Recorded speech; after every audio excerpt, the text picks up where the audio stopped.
Philippine National Police ang pag-implementa ng mga arrest warrant laban sa ilang individual na hinihinalang sangkot sa irregularidad sa mga flood control projects matapos itong inanunsyo ni Pangulong Ferdinand Marcos Jr.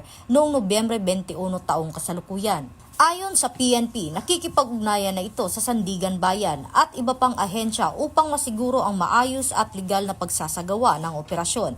Tinitiyak ng PNP na mahigpit na sundin ang due process at igagalang ang karapatan ng mga individual na nasasangkot. Binanggit ng PNP na ang hakbang na ito ay bahagi ng patuloy na pagsisikap ng pamahalaan na palakasin ang transparency at accountability sa serbisyong publiko at hinikayat ang publiko na magtiwala sa mga institusyon habang nananatiling tapat ang PNP at patas sa maayos at pagpapatupad ng batas dahil ito ang bagong PNP para sa bagong Pilipinas, serbisyong mabilis, tapat at nararamdaman.